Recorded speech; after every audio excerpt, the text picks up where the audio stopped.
22페이지 보시면 이제 행위에 대해서 얘기를 했죠. 요한계시록에서 말하는 행위 심판은 뭐냐? 우리가 구원은 믿음으로 받는다. 하나님의 은혜로 받는다.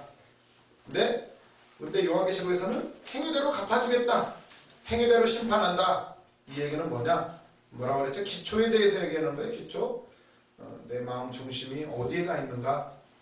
우리도 실수해요. 넘어져요. 죄 지어요. 하지만 우리는 구원받은 백성이고 이 중심이 반석 위에 세워져 있기 때문에 안 무너져요. 우리 믿음이 안 무너진다는 걸 얘기하는 거예요. 실망하지 마세요. 좀 실수해도. 그러나 몸부림 쳐야 돼요. 몸부림 쳐야 돼요. 그게 바로 믿음에 있는 사람들의 모습이에요.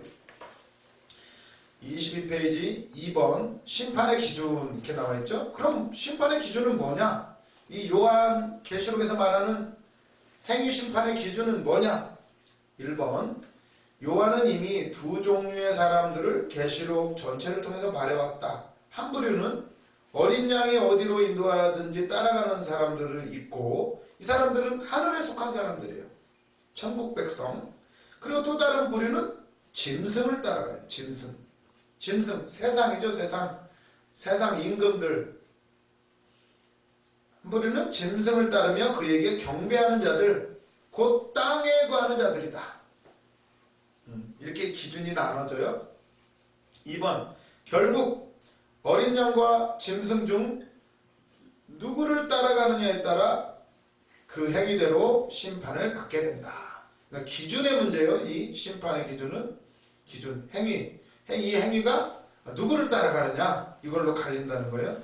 3번 요한은 이 관점을 더 강화하기 위하여 흰 보좌 앞에서의 심판을 언급하면서 시편 62편 12절을 연상시키는 구절 똑같은 얘기를 하는 거예요. 행위대로 갚아준다. 시편 62편 12절에 보면 이렇게 나와요. 60편 12절 주여 인자함은 주께 속하오니 주께서 각 사람이 행한 대로 갚으심이니이다. 이렇게 나와요.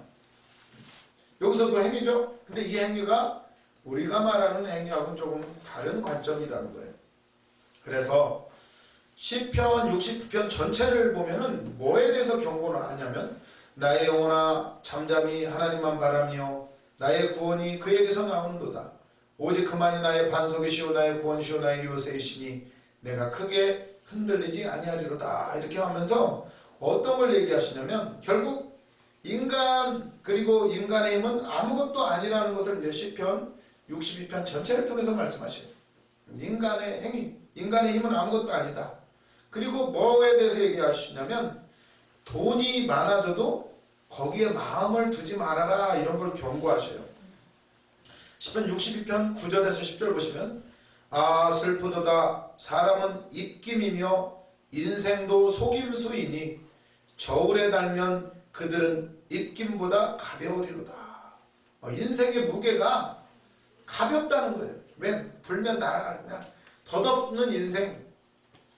입김이래요. 입김. 저울에 달아보면 그 입김보다도 더 가벼운 게 우리 인생이래요. 아주 비참하죠. 10절 포악을 의지하지 말며 탈취한 것으로 허망해지지 말며 재물이 늘어도 거기에 마음을 두지 말지어다. 이렇게 말씀하십니다. 결국 세상권 재물 짐승이죠. 짐승 666이죠. 666 거기에 마음을 두지 말라고 이렇게 경고를 하죠. 그래서 보면 결국 이 행위라는 것은 요한계시록의 행위는 시편 62편과 함께 전체적인 맥락에서 보면 어떻게 되느냐. 4번 요한계시록에서 요한은 소아시아 7교회에 보낸 메시지들과 바벨론 멸망 거기에서 보면 행위에 대해서 많이 말씀을 해요. 행위대로 메시지거든요. 2장 3장 교회에 보낸 거예요. 각 교회들에게. 그리고 바벨론 멸망 18장에서도 보면 계속 무슨 행위 때문에 결국 인간의 권력, 돈, 욕심 뭐 이런 거에 대해서 얘기를 하셔요. 그러면서 그거를 경계하는 문맥에서 행위 심판에 대해서 말해요. 그렇다면 5번 결론적으로 결국 흰 보좌 앞에서의 최후 심판은 인간의 모든 행위를 그 심판의 기준으로 삼는 것이 아니라 결국 중심인을 말하는 거예요. 요한계시록에서 지속적으로 말하고 있는 짐승을 따르는 행위냐, 즉 로마 황제 숭배 의식과 로마가 주는 경제적 혜택을 누리며 결국 로마의 우상적 체계에 동조하는 그런 행위에 대해서 말하는 거예요. 먹고 살기 위해서 타협하고 짐승을 따르고 중심에 대해서 말하는 거예요. 몸부림치는 사람 말고 안 해야지 하면서도 또 다시 한번 또 예배 드리면서 또 회개하고 또 몸부림치는, 물론 실수하죠. 그걸 말하는 게 아니에요. 여기서는 완전히 거기에 동조하고 우상에게 완전 절하고 666인이라는 게 그런 거죠. 그 당시에는 그 조합에 가입하지 않으면 장사를 못했대요. 조합에 가입하지 않으면, 지금도 마찬가지로 어떻게 보면 정부에 어떤 뭐 등록을 해야 되고 허가 받아야 되고 그런 체계들 허가 받아야 되죠. 근데 문제는 그때 그 허가 받는 조건이 뭐냐? 황제한테 절해야 그걸 준다는 거예요. 그러니 어떻게 해요? 허가 못 받으면 어떻게 되는 줄 아세요? 세금을 10분의 1이 아니고 10분의 5, 70%, 80%까지도 세금을 내야 된대요. 돈도 빌리기도 힘들지 또 거기다 세금까지 왕창 두들겨 맞아요. 그러니 어떻게 해요? 황제한테 절하는 사람이 나오겠죠. 그리고 여기서 말하는 행위라는 것은 이런 거예요. 짐승을 따르느냐 예수를 따르느냐 이거예요. 이거. 그래서 3번으로 넘어가시면 결국 이 요한계시록뿐만 아니라 성경 전체에서 말하는 이것은, 결국 이 요한계시록은 아주 예정과 선택사상과 인간의 책임과 조화가 잘 되는, 소위 말하는 예정과 자유의지를 말하는 거죠. 지금 책임의 소재, 예정, 자유의지, 이게 다 제가 법 공부할 때도 이게 굉장히 중요해요. 왜냐면 예정돼 있다고 하면 어떻게 돼요? 인간의 책임이 아니에요. 그죠? 아니 내가 할 수 있는 게 없잖아요. 다 정해져 있는데. 그래서 이제 형법 같은 경우에는 죄인 책임을 어디까지 두느냐, 책임이 어디 있느냐가 중요해요.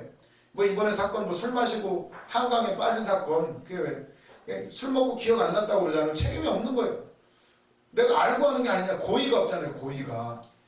예정돼 있다고 그러면 모든 인간은 죄인이 아닌 거예요. 뭐 예정돼 있는데 뭐 죽을 사람, 아니 뭐예요, 천국 갈 사람, 지옥 갈 사람 정해져 있는데 내 책임이 아닌 거예요.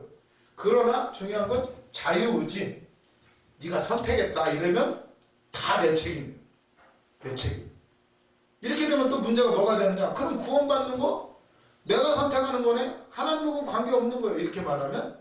그렇게 하면 좀 이상해지는 거예요. 또 내가 잘해서, 어떻게 보면 내가 잘해서 천국 가는 게 되는 거죠. 근데 성경에서 말하는 것은 이 예정, 하나님의 택하심과 나의 선택, 완벽한 조화 안에 있어요. 이거 주님이 택하셨는데 내 책임이 따르는 거예요. 이제 그게 이제, 그래서 보면 이 요한계시록 보면 이거는 지금 여기서 말하는 행위심판, 네 행한 대로 심판하겠다, 이 얘기는 완벽한 조화를 이루는 거예요. 하나님의 택하심과 내가 선택하는 거예요. 짐승을께 경배하느냐 하나님께 경배하느냐, 그 내 책임이에요. 나중에 뭐 하나님이 뭐 다 정해놓은 거 아니에요. 그것도 맞은데 결국 내 책임이라는 거예요. 다 예정돼 있으면 하나님이 우리에게 책임을 물으실 수가 없어요. 왜? 하나님이 다 해놓고 뭐 우리는 로봇인데. 그래서 선악과를 주신 거예요. 선악과를. 선악과냐 생명나무냐, 책임을 지우기 위한 거예요. 책임을. 그래서 보면 1번 보시면 3번의 1번 22페이지 3번의 1번 요한계시록에서 인간의 책임에 대한 강조는 하나님이 각 사람의 행한 대로 심판하겠다는 행위심판의 주제 속에서 강하게 드러난다. 그죠? 자기가 선택한 거니까. 근데 보면 요한계시록에 또 뭐가 나오는지 아세요? 22장 17절 보세요. 22장 17절 성령과 신부가 말씀하시기를 오라 하시는도다. 듣는 자도 오라 할 것이요 목마른 자도 올 것이요 또 원하는 자는 값없이 생명수를 받으리라 하시더라. 아멘. 아멘. 값없이의 포인트가 아멘. 값없이 은혜예요. 은혜. 돈 주고 사는 게 아니고 원하는 자, 이건 이제 자기 책임이죠. 자유의지죠. 원하고 사모하고 목말라하고 듣는 자는 값없이 주신대요. 이거 여기서 완전히 예정과 자유의지가 완벽하게 조화를 이뤄요. 자유의지를 사용하죠.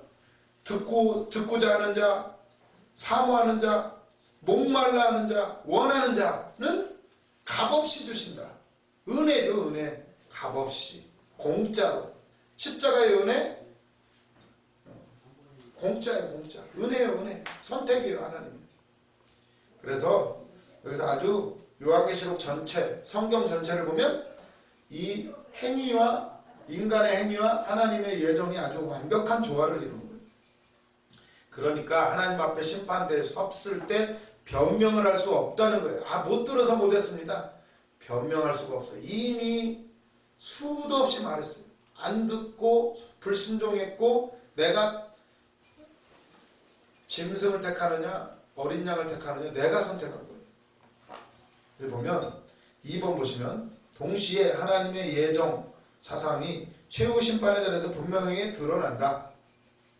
불못에 던져지는 자들은 생명책에 기록되지 못한 자들이다. 이건 예정이죠. 이는 하나님의 예정 선택 사상과 깊은 관련이 있다. 3번 어린 양이 어디로 이끌든지 그를 따라가는 자들은 생명책에 그들의 이름이 기록된 자들로 하나님이 창세 이후로 선택하신 자들이다. 이게 바로 예정론이죠. 생명책에 이름이 기록된 자들 하나님이 예정하신 자들이다. 하지만 이들도 흰보자 앞에 서서 각자 행한 대로 책에 기록된 대로 심판을 받는다. 결국 자기 책임을 지는 거예요. 그러나 우리는 어떻게 해요? 야, 너 이런 죄 지었지? 백보자 앞에 심판에 섰는데 그때 우리는 어떻게 그래요? 나 죄 지었어요. 하지만 주님이 다 값을 치르셨습니다. 나는 주님을 따라갔습니다. 딱 내밀면 너 무죄. 이렇게 되는 거예요. 그러면 이제 생명록에 적힌 상급배로 이제 상을 받는 거죠.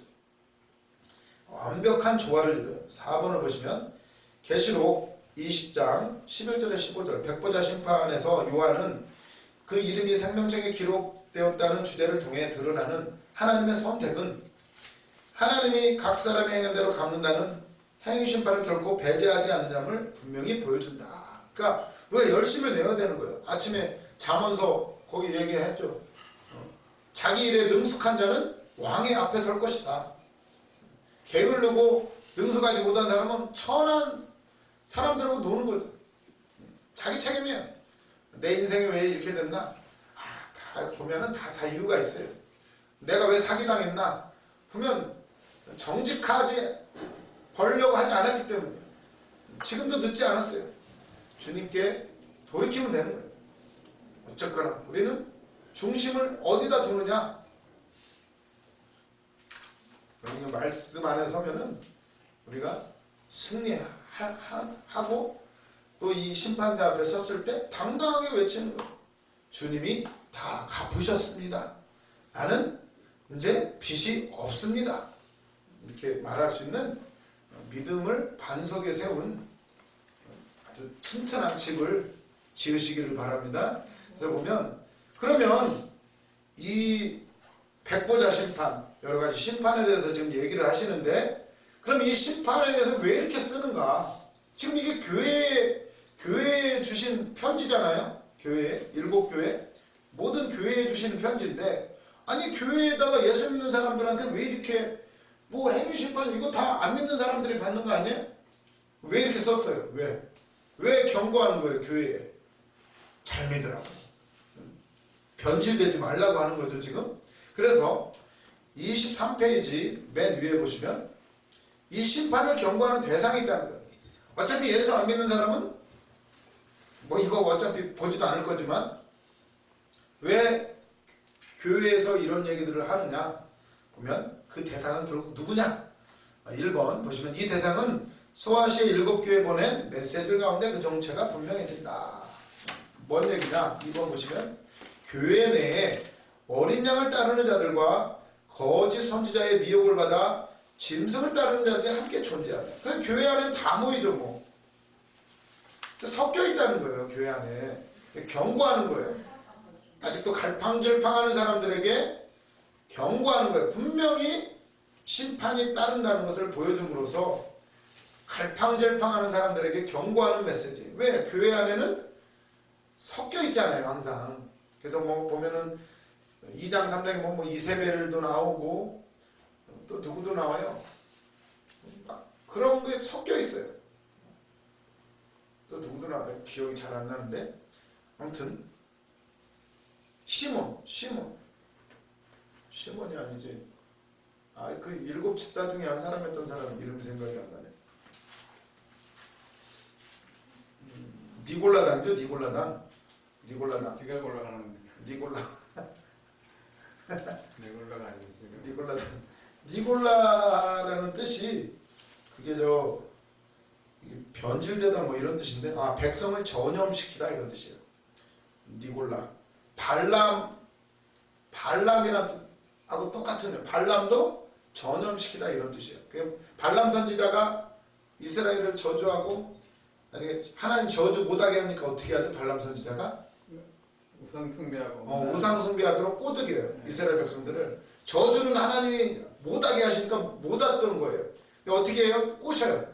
이쁜 여자들 보내가지고 남자들을 꼬셔가지고 가서 음행하고 그리고 뭐 이상한 제사상에 차려진 음식들 먹게 하고 우상 숭배하게 만들었어요. 발람이 꾀를 내가지고 속였어요. 그래가지고 다 멸망받아요. 발람, 니골라, 이세벨 비슷비슷한 얘기들이에요. 이세벨도 여자 이세벨이 있죠. 이 초대교회 때 7교회 안에 이세벨이 있어요. 아주 지체 높은 여인이에요. 영향력이 있는 여자인데 아마 사모님들 되겠죠. 막 예언을 하는 거예요. 가짜예요. 잘 된다. 뭐 괜찮아, 잘 돼, 다 잘 돼. 뭐 이런 거.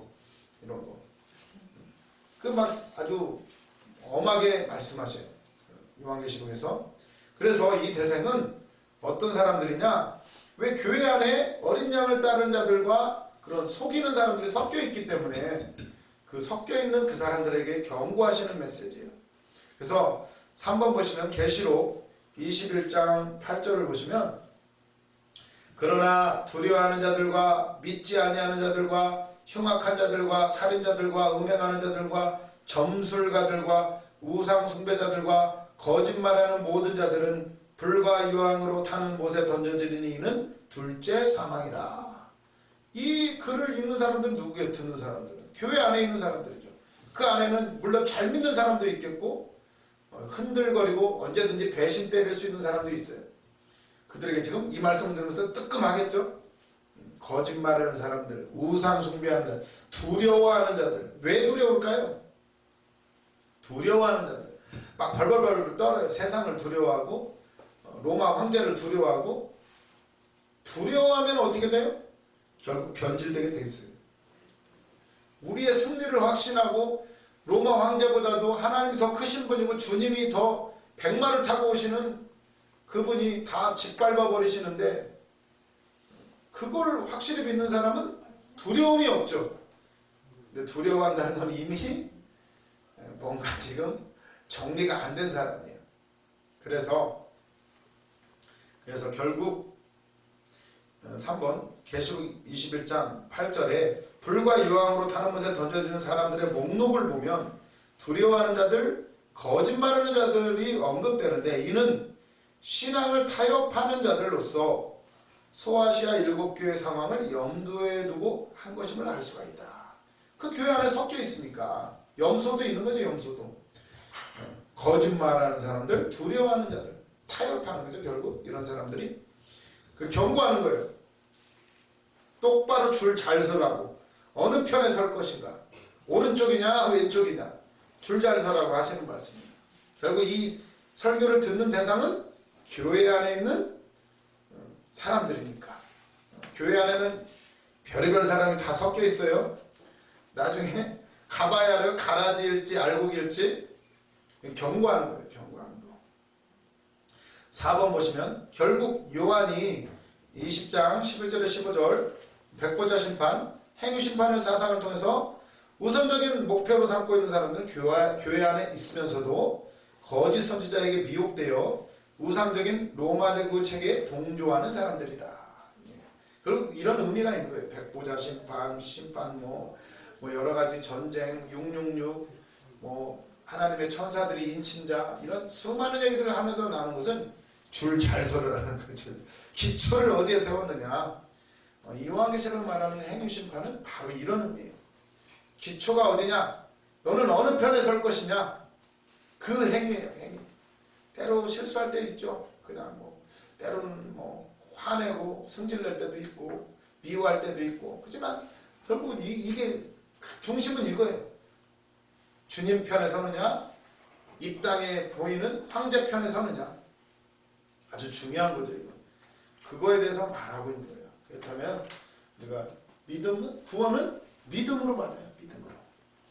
믿음으로 받고 구원을 받은 사람은 그 행위에 열매가 나오는 거예요. 열매. 뭘로 볼 수가 있어요, 우리가? 이런 사람은 기도하는 거예요. 눈물 뿌리고 문제가 많지만 끝까지 가는 거예요. 끝까지. 조금 잘 된다고 잘 믿고 덜 된다고 못 믿고 이런 게 아니라 언제나 그 행위로서 드러나요. 그래서 우리 목사님들 웃으라고 그러잖아요.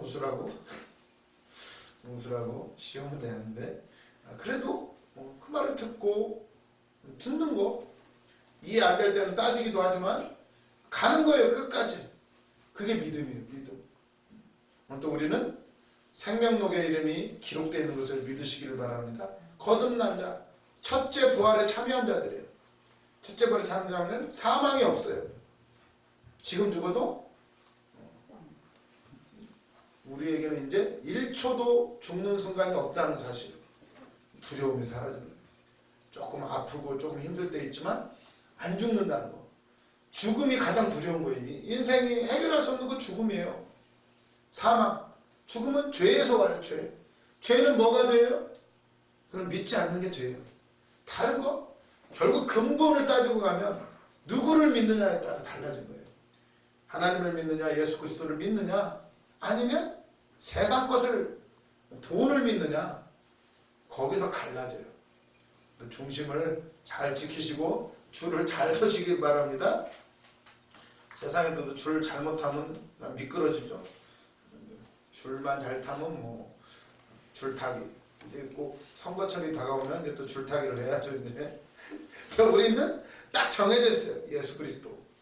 딱 우리는 뭐 언제나 승리하시는 그분 편에 서 있으니까 그렇게 하시면서 감사하시면서 승리하시기를 바랍니다. 그럼 여기까지 이제 20장이 드디어 끝났어요. 20장.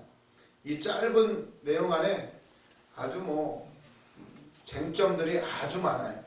그러나 아주 이 체계적으로 보면 너무나 명확한 거예요. 요한계시록에만 나온 게 아니라 성경에 누누이 이야기됐던 내용들이 똑같이 반복되는 거예요. 그래서 요한계시록을 보실 때 두려워하지 마시고 뭐 7년 대환란이다 뭐다 이거 상관하지 마시고 예수 그리스도의 중심 위에 반석 위에 집을 지은 흔들리지 않는 믿음으로 살아가시기를 바랍니다. 특별히 우리는 사명자, 가르치는 자예요.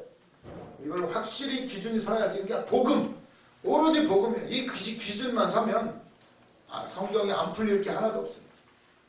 참 놀라운 것은 이 과학이 발달하면 발달할수록 놀랍게도 많은 사람들이 성경을 어떻게든 성경은 가짜라는 것을 증명하려고 노력을 했어요.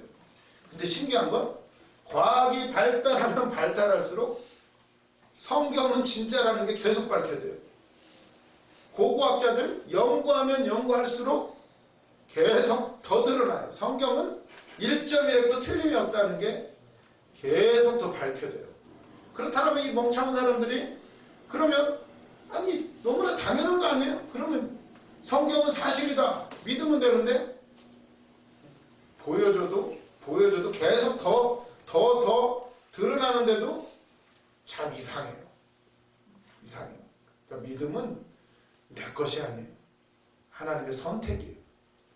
오늘 또 우리가 예수를 구주로 고백하고 그분 편에 섰다는 것에 그분이 나를 택해 주시고 내가 그분 편에 섰다는 것에 그런 마음을 받았다는 것에 감사하시고 기쁨으로 승리하시기를 바랍니다. 21장으로 넘어갈게요. 드디어 이제 천국이죠. 천국.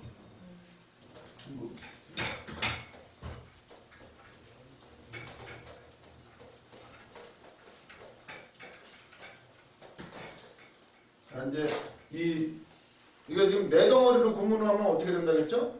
네 덩어리로 이 요한계시록 전체를 네 덩어리로 구분하면 네 덩어리 어떻게 된다겠어요? 7교회죠, 7교회. 7교회고 여기는 새 예루살렘. 그리고 여기는 교회와 세상의 전쟁 이렇게 되는 거죠. 이렇게 네 덩어리. 결국 드디어 이제 이 전쟁을 다 치르고 심판이 다 이루어지고 이 교회가 여기는 불완전한 교회예요. 이 땅의 교회 책망도 받기도 하고 칭찬도 받기도 하고 이 불완전한 교회가 이제 완벽한 교회 예루살렘 천국 이게 이제 21장 22장에 나와요. 이제 마지막이죠. 22장. 그래서 보시면 1절 또 내가 보니 또 이게 지금 한꺼번에 다 이루어지는 일이에요.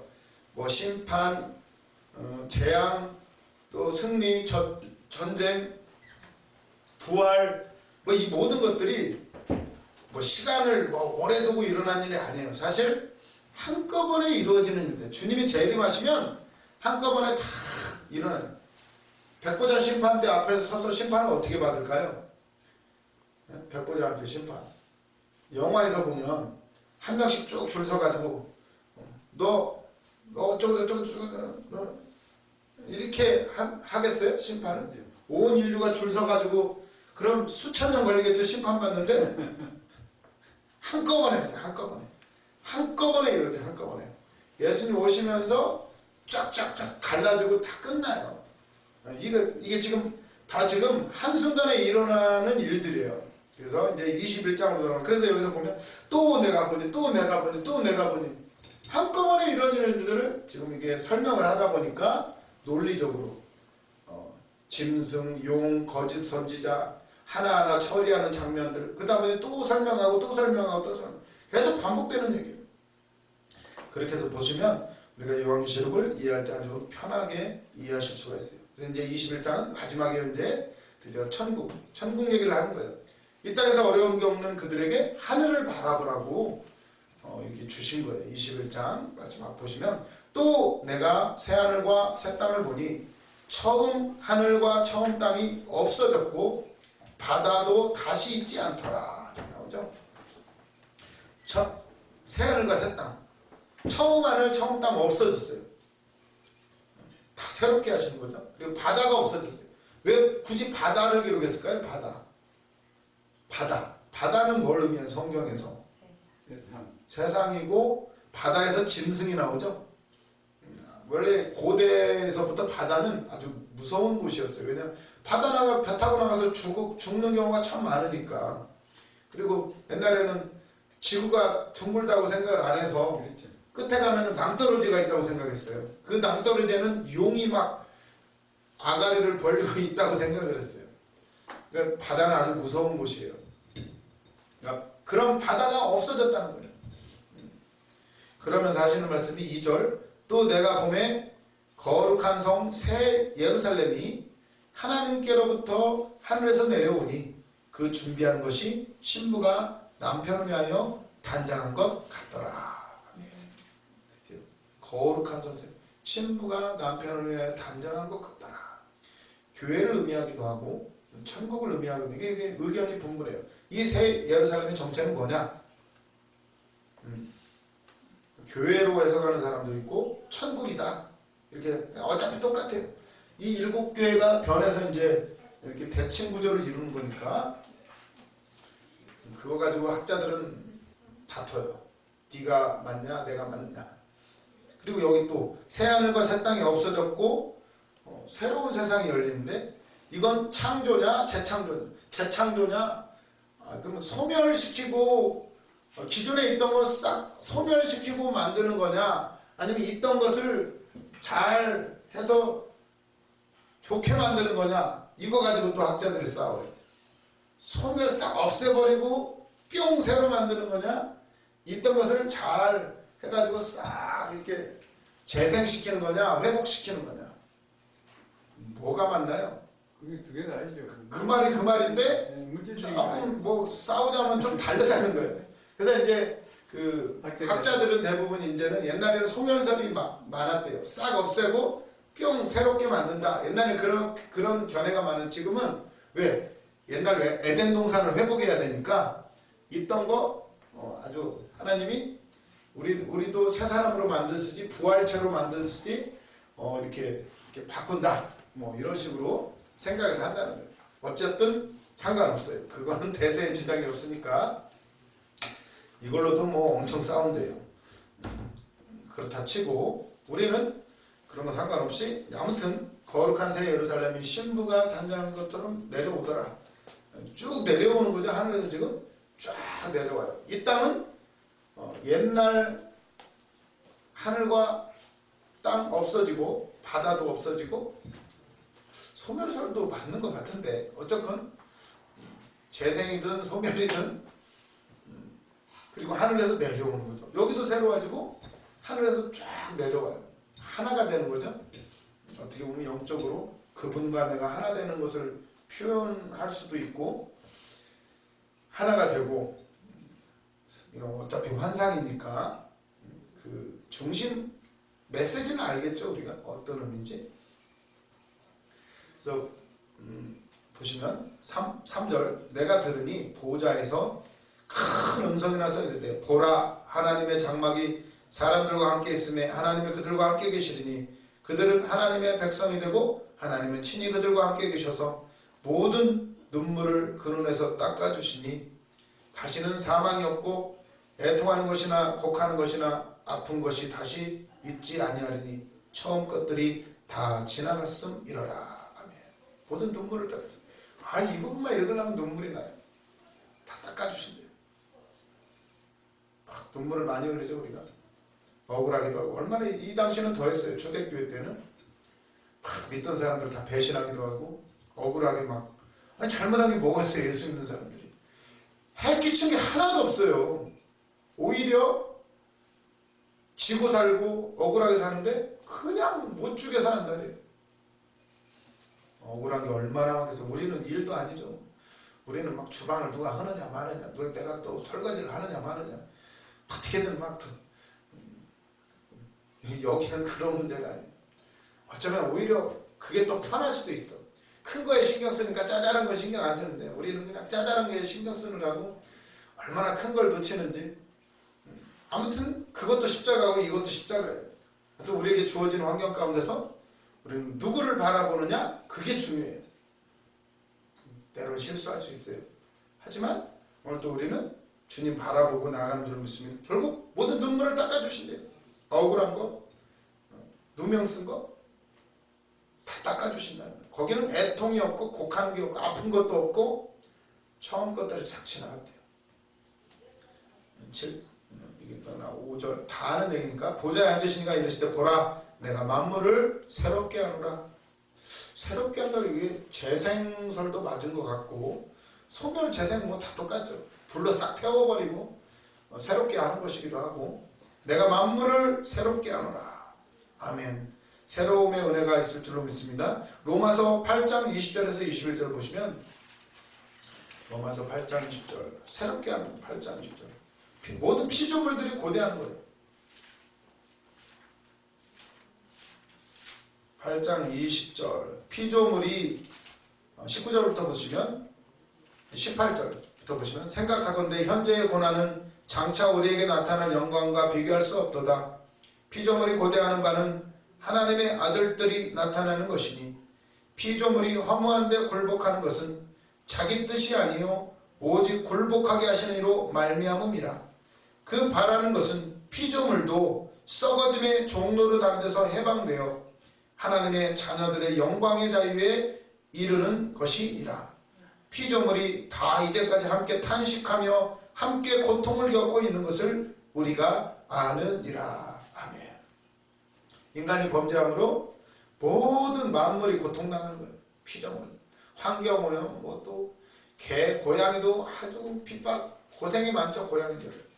고양이들도 고생을 많고 개들도 고생이 많고 옛날에는 맨날 개 잡아먹느라고 정신없었는데 요즘에는 개 잡으면 또 잡혀가요.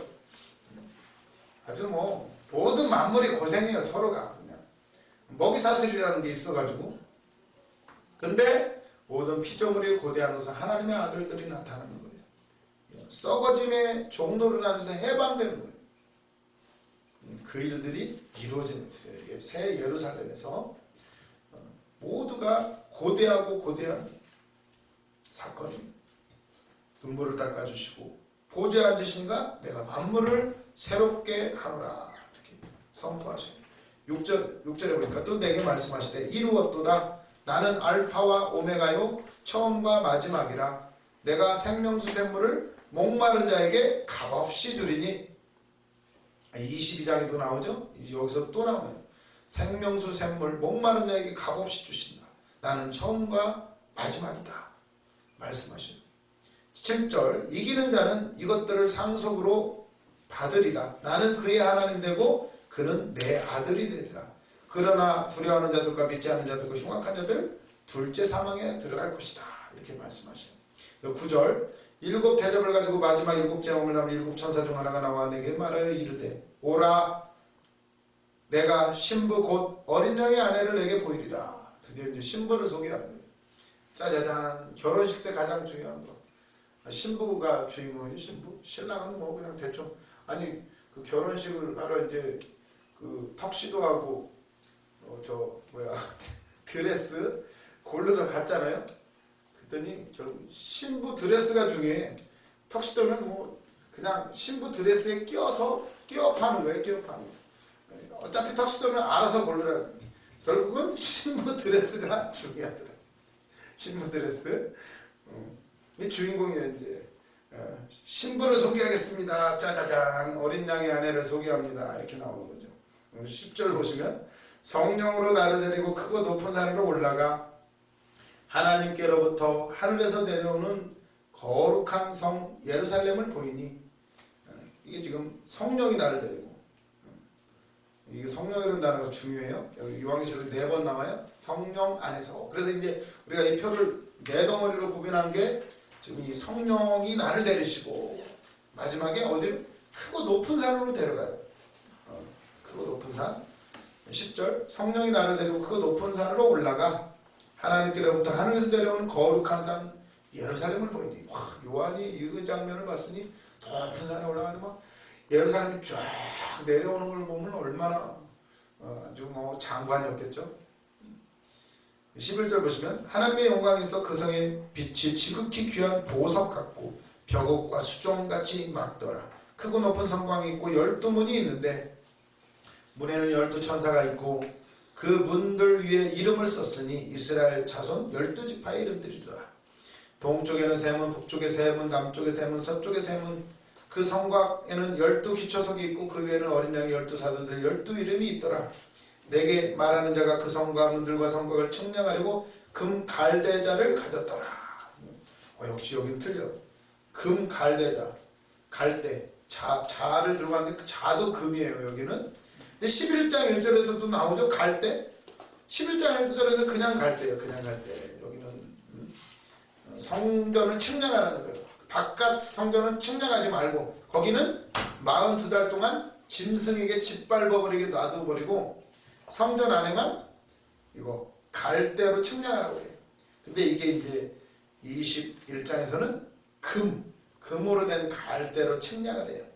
그랬더니 여기는 성전이 아주 네모 반듯하고 16절 보시면 그 성은 네모가 반듯하고 길이와 너비가 같은지라 그 갈대자로 그 성을 측량하니 12,000스타디언이요 길이와 너비와 높이가 같더라. 길이, 너비, 높이가 같죠. 정육면체 2,000스타디온 12,000 10이라는 단어가 들어가죠. 12 4 곱하기 3 4는 세상의 숫자, 이 땅의 숫자, 3은 성부, 성자, 성령, 하늘의 숫자, 땅과 하늘이 만나고 그리고 천은 영원한 숫자예요. 이게 상징적이죠. 옛날에 어렸을 때 어떤 책에도 뭐 누가 천국에 가봤더니 진짜로 이 크기 그대로 천국이 있었다. 뭐 내가 본 천국 해가지고 책이 있었어요. 그거 읽고 저는 그때 막 감동받고 막 이러는데 근데 천국이 그것만 되겠어요? 상징이에요. 성경에 나온 숫자 12,000 규빗 12,000 스타디온 12 곱하기 1000이죠. 12는 성경에 요한계시록 계속 나눴던 얘기 3 곱하기 4 1000 영원한 땅과 하늘이 만나는 세계를 의미하게 되는 거죠. 그리고 17절 그 성곽을 측량함에 144 규빗 144 14만 4천 뭐죠? 12 곱하기 12 144 규빗이니 사람의 측량 곧 천사의 측량이라 이렇게 나오죠. 사람의 측량인데 곧 천사의 측량이래요. 사람, 천사. 사실은 천사라는 단어하고 가브리엘이라는 단어가 무슨 뜻인지 아세요? 가브리엘 이게 김명훈 교수님이 알려주더라고요. 엘은 하나님이죠? 네. 이거는 뒤에서부터 읽어야 되죠? 하나님의 아들들이라는 뜻이에요. 아들들. 하나님의 아들들. 가브리엘. 그래서 가브리엘은 도대체 뭐냐? 가브리엘에서 성경에 몇 번 안 나와요. 이게 다니엘서 같은 경우에는 다니엘이 21일을 금식을 했을 때 가브리엘 천사가 오다가 바사국군대. 아니 영적인 천사가 왜 바사국 육신의 군대가 막아가지고 못 왔대요. 근데 20일 지났을 때 미가엘 천사가 와가지고 무찔러가지고 내가 올 수 있었다. 당신한테 이 소식을 전해주려고 했는데 그런 대목이 나와요. 근데 이 가브리엘이 뭐냐? 천사인데 뜻은 보면 하나님의 아들들이라는 거예요. 그래서 왜 창세기에도 하나님의 아들들이 사람의 딸들의 아름다움을 보고 뭐 했는데 그게 막 천사냐 사람이냐 뭐 논란이 있어요. 결국은 뭐 비슷한 얘기예요. 왜? 우리 안에 우리 뒤에는 우리를 돕는 천사들이 있죠? 똑같은 얘기예요. 결국 비슷한 얘기인데 결국 우리가 새겨 들으시고 감동대로 믿으시면 돼요. 아무튼 그리고 또 이것도 알려주시더라고요. 153 예수님의 제자들이 나중에 처음에 예수님 만날 때 제자들이 베드로하고 요한이 고기를 못 잡아가지고 허탕쳤을 때 예수님이 오른편에 던져라 해가지고 고기를 잡거나 나는 죄인으로서이다. 당신은 진짜 메시아입니다 하고 따라가잖아요.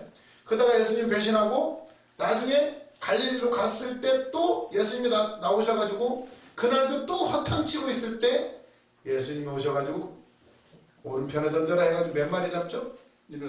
153마리. 왜 153마리냐는 거예요. 성경에 왜 굳이 153마리로 기록을 했냐는 거예요. 154마리일 수도 있잖아요. 왜 했느냐 보면 이제 요한계시록 공부하면서 우리가 뭐 공부했죠? 숫자 666은 뭐냐?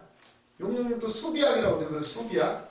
수로서 비유하는 학이라는 거예요. 학. 그래서 이제 옛날에는 숫자가 없었대요. 아라비아 숫자가 개발되지 않았을 때는 숫자를 알파벳으로 표현했다는 거예요. 그래서 알파와 오메가. 알파는 1이에요. 1. 오메가는 저거 안 찾아왔어요. 끝이라는 얘기예요. 끝. 마지막. 예. 헬라어 알파벳 첫이 알파고 마지막이 오메가예요. 영어로는 Z인 것처럼. 그래서 이게 고대 사람들은 이 알파벳을 가지고 숫자를 표현을 했다는 거예요. 표현을. 그랬을 때 이제 사람 이름도 표현을 할 수가 있다는 거예요. 숫자로. 그래서 666을 해보면 사실은 네로가 나온다. 네로 이름을 이렇게 해보면 666이 나온다는 거예요. 근데 153을 뭘 하면 153이 나오면 이걸 이제 해석을 해보면은 하나님의 아들들 이게 이제 153이래요. 153 하나님의 아들들. 그러니까 예수님이 제자들한테 뭐라고 너는 사람을 낳는 어부가 될 것이다 이렇게 말씀하셨죠. 그 예수님 만나고 나서 예수님 이제 부활하셔서 오셔가지고 이제 고기를 153마리를 잡았다는 의미는 의미가 있는 거예요. 하나님의 아들들. 이제 사람을 낳는 어부가 된다는 얘기죠. 이제 그런 의미가 있다는 거예요. 그러니까 아주 이해가 아주 솔솔하게 되죠. 알면 할수록 성경은 정확하고 하나님은 지혜가 충만하시고 모든 걸 다 계산해 놓으셨다는 거예요. 아주 뭐 수학적으로 풀어도 연구하면 연구할수록 하나님이 이미 다 해놓으셨다는 게 놀랍다는 거예요. 놀랍다. 그러고도 왜 안 믿느냐는 거예요. 안 믿느냐. 몰라서도 못 믿지만 이제는 이렇게까지 알려주는데도 왜 못 믿느냐. 놀랍다는 거예요. 놀랍다. 딱딱딱딱. 마치 믿음의 세계라는 것은 마치 뭐 두리뭉실하고 영적이라고 해서 그냥 대충 두리뭉실한 것 같은데 사실은 굉장히 정확하다는 거예요. 하나님은 정확하시다는 거예요. 우리 인생 하나하나 이미 하나님의 손안에 다 있다는 거예요.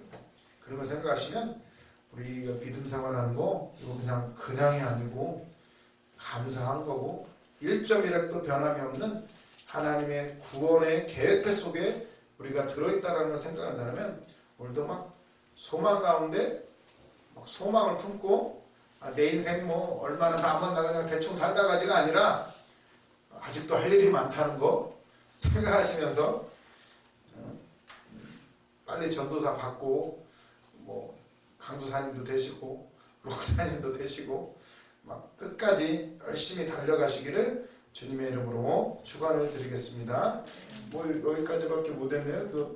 일단 뭐 9절 10절까지 했다고 여기까지 봤다고 치고 다음 주에 또 뵙도록 하겠습니다. 기도하시겠습니다. 주님 감사합니다. 오늘도 요한계시록 통하여서 주님의 놀라운 계획들을 다시 보게 됩니다. 주님 더 알게 하옵소서. 보여주시고 들려주시고 깨닫게 하시고 알게 하여 주시옵소서. 학자의 귀와 학자의 혀를 허락하여 주시어서 알아듣게 하시고 말하게 하여 주시옵소서. 일주일 동안에도 신학생들 지켜주시고 또 우리 신학교에 함께 하시고 우리 이끌어가시는 목사님들 교수님들 위해 함께 하여 주시옵소서. 언제나 감사드리며 예수님의 이름으로 기도드렸습니다. 아멘.